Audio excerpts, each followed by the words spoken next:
J'ai sorti la pâte pour les baguettes aux céréales en premier. J'ai laissé la pâte pour les baguettes blanches avec le sésame à pousser encore parce que j'ai qu'un seul moule. Alors j'utilise un moule, c'est pas un moule en fait, c'est une plaque pour les frites, mais c'est la seule pré-percée c'est la seule percée que j'ai, et j'ai essayé les baguettes dedans et c'est pas mal du tout. Donc on va sortir la pâte qui a gonflé, hop, elle a doublé de volume, voire même triplé. On va fariner un petit peu le plan de travail. Peu importe la farine que vous utilisez en fait pour la dégazer, c'est juste pour pas que ça accroche parce que vous allez voir elle est un petit peu collante. Hop, on sort la pâte, on la dépose sur le plan de travail, on dégaze. Je vais mettre un petit peu de farine sur mes mains, sur le dessus, et on y va. On dégaze.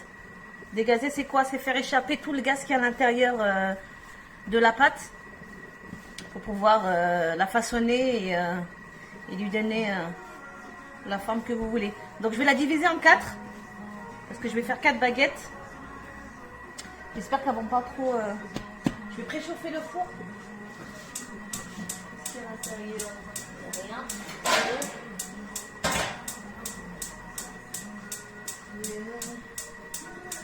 Alors je le préchauffe au maximum et je réduirai après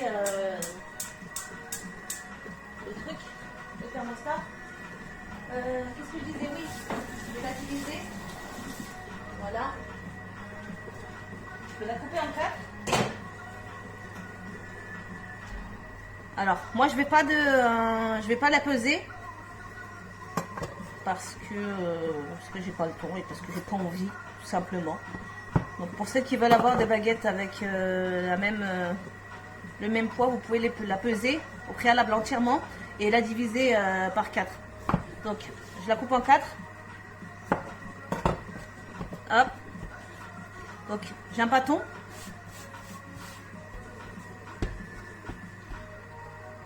Pour ma part, ma technique.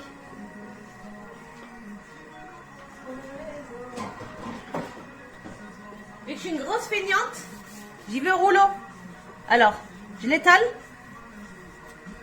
Je ne vais pas faire une galette, hein. C'est juste pour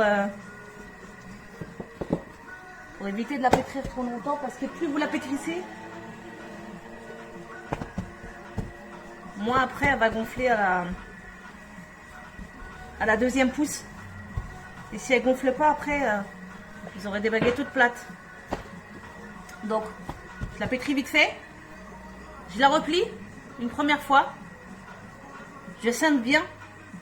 Scinder c'est quoi? C'est coller la première partie. Je roule une deuxième fois. Voilà. Il n'y a rien de compliqué, hein. Franchement, il n'y a absolument rien de compliqué. Et encore une fois, vous n'êtes pas obligé d'avoir le Thermomix. Vous pouvez le faire au pétrin. Ça c'est pourtant, Nawel, excuse-moi. J'ai pas osé t'appeler ce matin parce que j'ai commencé super tôt à faire mon pain et j'ai pas eu le temps. Enfin, j'ai pas voulu te déranger. Je sais qu'avec ta petite, elle dort le matin et tu as peut-être envie de te reposer. Très certainement même. Donc, si tu suis la recette, tu peux faire la même chose. Au préalable, tu prends ta levure avec une cuillère de farine et la même quantité d'eau. Il me semble que c'était 430, mais je ne me rappelle plus. La même quantité d'eau que tu mets dans un bol et avec de l'eau chaude et tu laisses la levure prendre un quart d'heure. Tu couvres avec une assiette, tu couvres et tu laisses monter tu laisses agir la levure un petit quart d'heure et ensuite tu incorpores ta farine, tu le passes au pétrin et pareil, même procédé. Tu laisses pousser la pâte. Et après tu continues la recette avec nous directement. Tu laisses pousser la pâte 2 heures et après tu arrives à ce niveau-là, tu roules ta pâte, tu la dégazes, tu la roules et tu la mettras en deuxième pouce. Ce qui va nous arriver aussi par la suite. Donc je scelle bien. Vous voyez, je referme bien la pâte, sinon elle va s'ouvrir et ça fera pas de jolies baguettes. Une fois que tout est bien scellé, On la retourne. On essaye de la rouler pour que ça soit, comment dire, pour que le pâton il a même... oups là, désolé. Voilà, désolé c'est tombé, je suis désolée. J'ai pas reçu mon matériel, je sais pas combien de temps ça va prendre. J'espère que par la suite, quand je recevrai mon matériel pour faire tenir mon téléphone, et ben ça sera mieux. Mais là je suis désolée, en attendant c'est une galère. Le téléphone n'arrête pas de se décrocher. J'ai une espèce de ventouse que j'ai acheté à Action, c'est très bien, hein, mais avec les vibrations du Thermomix, et ben, ça fait tomber, ça fait décrocher la ventouse. Et les vapeurs aussi sur la vitre, c'est pas terrible. Donc je disais, on roule la pâte pour essayer d'avoir une égalité parfaite, enfin parfaite, une égalité au niveau de l'épaisseur de la baguette. Là, c'est pas encore le cas, donc je vais la rouler de ce côté parce qu'elle est un petit peu plus épaisse. Vous voyez, elle est un petit peu plus épaisse que de ce côté, donc je vais la rouler pour la détendre un petit peu. Voilà, je vais pas trop la rouler parce que ça va faire des baguettes trop longues et ça va dépasser de mon moule. Je vais la rouler d'ailleurs encore un petit peu parce que ça ne rentre pas, enfin, c'est trop petit. Donc ça fait l'équivalent d'une demi-baguette, hein, ça fait pas une baguette entière. Voilà, je vais la passer un petit peu pour qu'elle rentre. J'étais pas douée. Voilà, la première baguette. Je farine les bords. Voilà, pour éviter que ça colle sur le plan de travail. Voilà, on y va pour la deuxième. Je fais vite parce que j'ai une petite qui va arriver. Elle n'a pas école aujourd'hui, la grève. Donc là, il est midi et quart, elle va pas tarder d'arriver d'ici une petite demi-heure. Voilà. Il fallait encore un petit peu. Voilà. Alors, pareil, même procédé. Hein. On rabat. Une deuxième fois. Autant de fois que possible. Hein. Il y en a qui font que 3 fois, mais... moi, je fais comme ça. Peut-être avec une plus petite quantité, ça fera... il n'y aura que 3 tours à faire, mais moi, j'en fais autant que possible. Voilà. Donc, le dernier tour est fait. Je ferme. Vous pincez bien hein, pour fermer. Il ne faut vraiment pas que la pâte se décolle, sinon la baguette va s'ouvrir. Une fois que c'est bien scellé, on roule.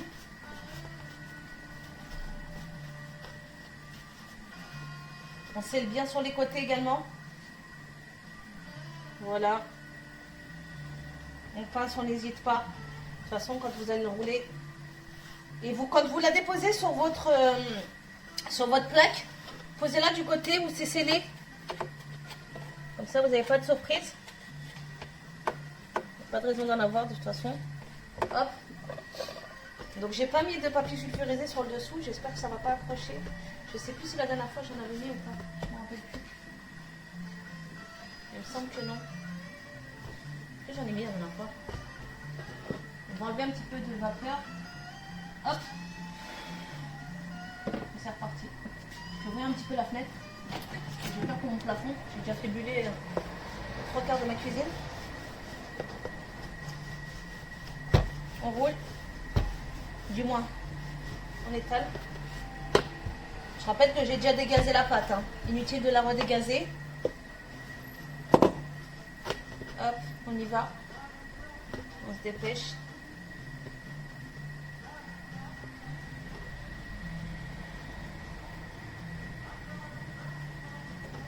Hop. Si l'intérieur c'est pas bien scindé, c'est pas grave. Hein. L'important c'est que la dernière partie soit bien collée. Autrement, encore une fois, ça va se décrocher et la pâte va s'ouvrir. Du moins, la baguette va s'ouvrir. C'est des petites astuces qu'il faut absolument appliquer parce qu'autrement, vous vous retrouvez avec des baguettes qui n'ont pas de gueule. Bon, elles auront toujours le même goût, mais alors franchement, j'en ai mis partout. Comme je te disais, Alep, je suis une sagouin. Je ne sais pas travailler proprement. Alors les Turcs, vous êtes mes idoles. Je ne sais pas comment vous faites pour travailler proprement. Moi, j'y arrive pas. J'y arrive pas. Il faut que j'en foute partout. Et un porc, je suis dégoûtée. Mais bon, c'est pas grave. On a tous nos défauts. Alors celui-là, c'est mon défaut premier.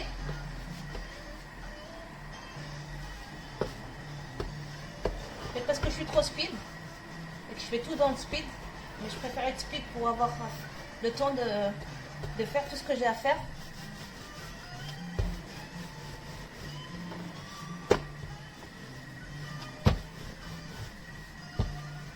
Au niveau de l'organisation, moi c'est zéro, j'y arrive pas. Je suis désorganisée, complet.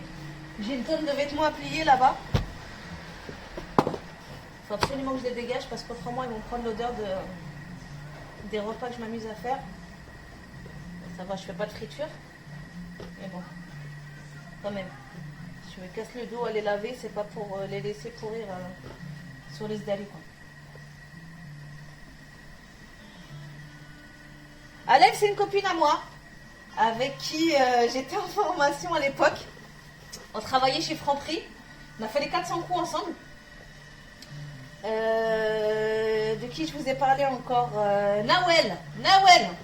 Alors Nawel, on en parle. Nawel, c'est la cousine, la vraie cousine. Parce que chez les Rebeux, on a toujours une cousine de la cousine. Bim, c'est tombé. C'est la cousine à mon mari. Donc, le papa de mon mari et le papa de Nawel sont frères.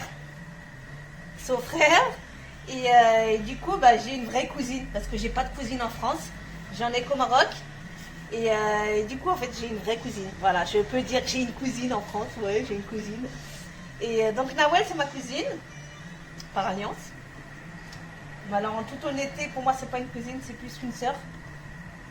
C'est une fille que j'adore. De qui je vous ai parlé encore? Vanessa, on en parle. Vanessa, alors, j'ai emménagé ici il y a 3 ans. Et Vanessa m'a été présentée à l'époque par mon mari. C'est ma voisine. Vanessa, c'est mon mari qui l'a connue avant moi parce qu'à l'époque, c'est moi. Attendez, comment ça s'est passé? Quand on emménageait ici, c'est moi qui déposais la petite le matin. Et c'est mon mari qui l'a récupérée le soir. Donc, étant donné que c'était ma voisine de palier, ils se sont liés d'amitié et on s'est rendu compte que c'était des Schleur. Son mari est Schleur. Comme nous, avec quasiment le même nom de famille que mon mari, le truc improbable.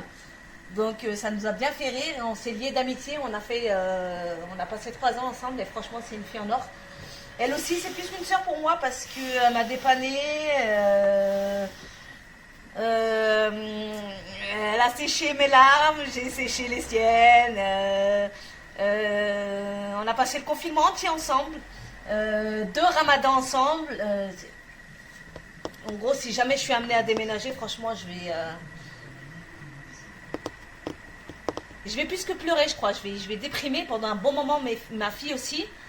Et franchement, j'espère réellement qu'on va déménager toutes les deux, limite dans le même immeuble. Encore mieux si je peux me le souhaiter. Et si vous pouvez me le souhaiter, s'il vous plaît, sur le même palier. Ou allez, je ne vais pas être trop exigeante, dans la même ville. Ou au moins dans le même département. Ça nous ferait super plaisir. Mais bon, on ne peut pas tout avoir dans la ville. Alhamdoulilah, on a déjà un toit, c'est déjà ça. Mais bon, on souhaiterait déménager toutes les deux.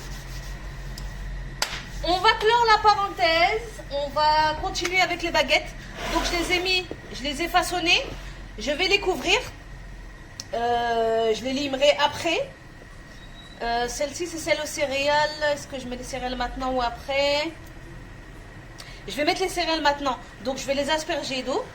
Alors, soit au pinceau, si vous n'avez pas de spray, soit au spray. Ça ne risque rien. La pâte ne risque rien, ne va pas coller.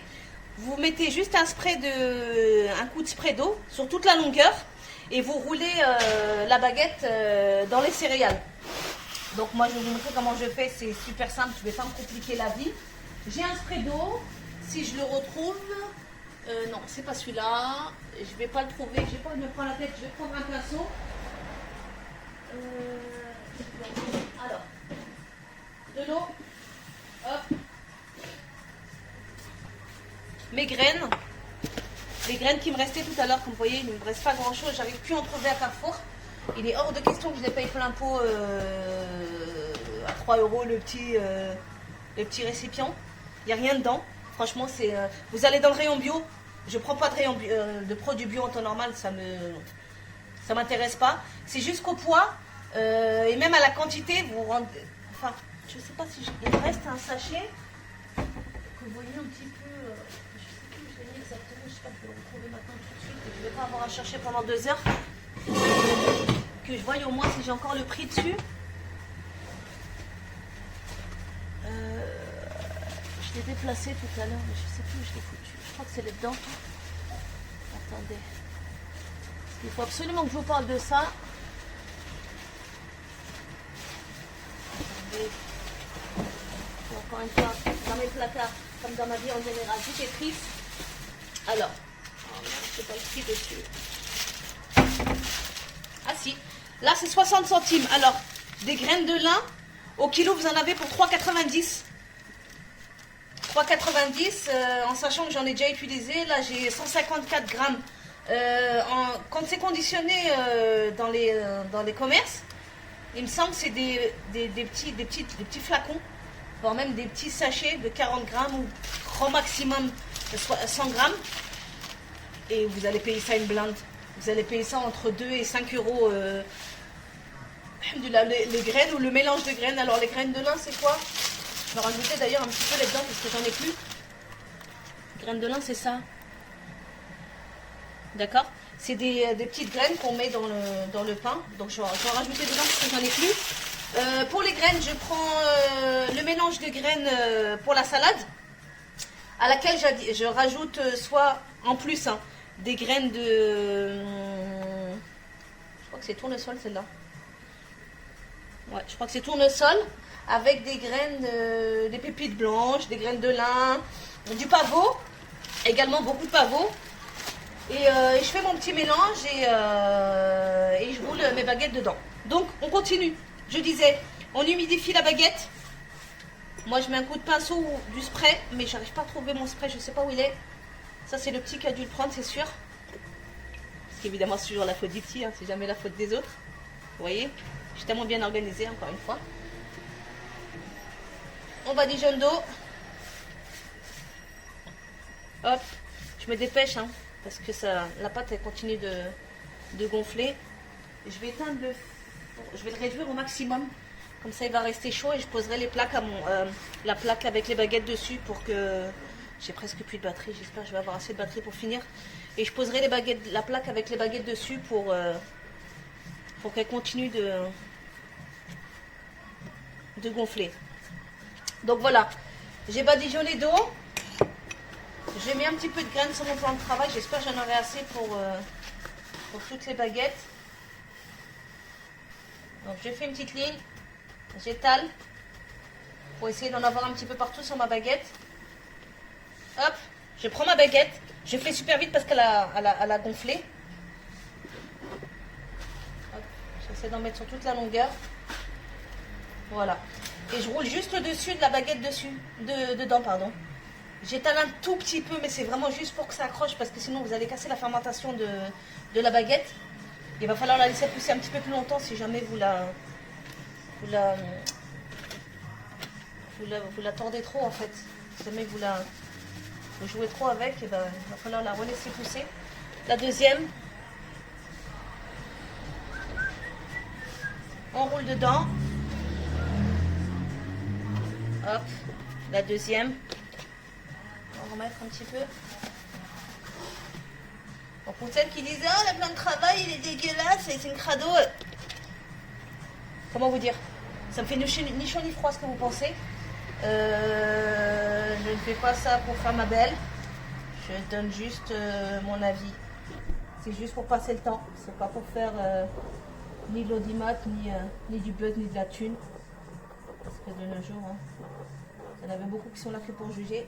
Sachez que ça ne m'atteint pas du tout. Et si vous êtes là juste pour ça, sincèrement, passez votre chemin parce que ça me... Je m'en tape. Je m'en fous.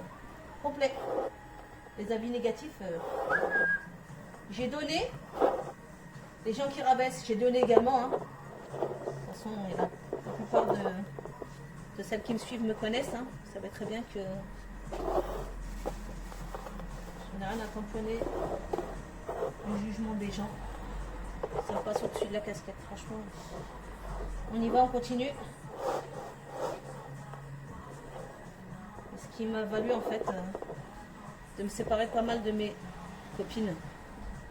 Parce que les gens sont bien mignons, mais à raconter des conneries sur toi, merci, ça va un moment.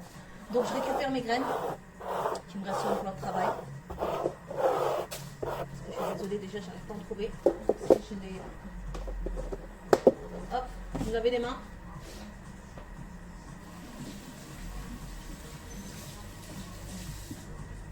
Et oui, je suis désolée, dans toutes mes vidéos, vous allez voir que je renifle comme un cochon.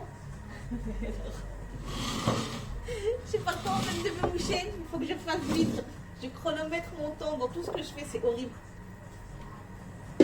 On appelle ça la désorganisation complète. Je ne sais pas m'organiser. Alors, les baguettes, voilà, on va les laisser pousser une deuxième fois, un bon 30 minutes. J'ai préchauffé le four, donc je vais les poser directement sur le four, pas à l'intérieur, hein, sur le four, que je vais couvrir avec un torchon ou pas. Je me tâte parce que j'ai peur que ça colle, vu que j'ai mis de l'eau. Je ne vais pas les couvrir. Je vais les poser directement sur le four pour qu'elles gonflent un petit peu. Dans une demi-heure, je viendrai les limer. Limer, c'est quoi? C'est de faire des incisions dessus pour qu'à la cuisson, elle puisse s'ouvrir. D'ailleurs, je vais le faire tout de suite pour qu'elles aient une pousse parfaite, pour que le sillon que je vais creuser se déploie. Moi, je sais pas si on dit ça comme ça, mais bon, au moins le sillon se fasse. Donc je vais les limer maintenant et après je les mettrai en seconde pousse.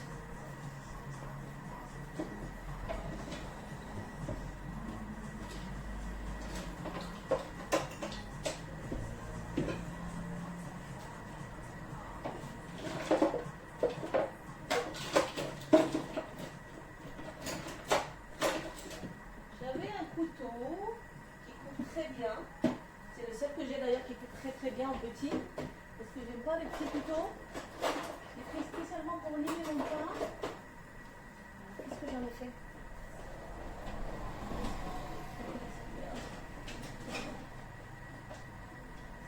Bon, je vais vous épargner le bruit.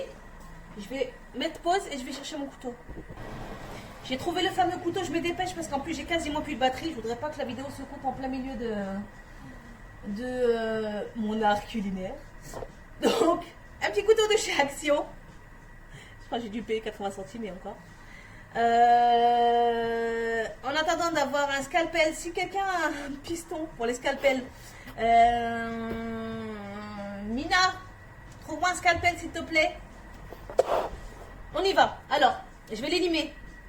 Alors, je vais en faire une en limage baguette, hein, traditionnelle.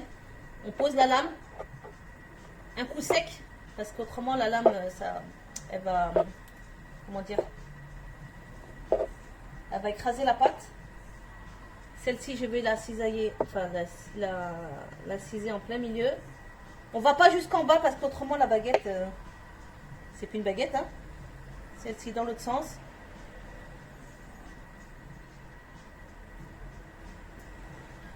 Une lame de rasoir fait très bien l'affaire, mais j'en ai pas. Quoi d'autre? Il faut vraiment une lame qui coupe bien. Je pense que c'est bon, hein. Donc je les ai limés. On voit pas très bien, mais tout à l'heure, quand la deuxième pousse va terminer, vous allez voir que le sillon va s'ouvrir. Allez, on la met en pousse. Donc le four est encore un petit peu chaud, c'est très bien. Hop. Donc rendez-vous dans 30 minutes pour la fin de la deuxième pousse et pour les enfourner. A tout de suite.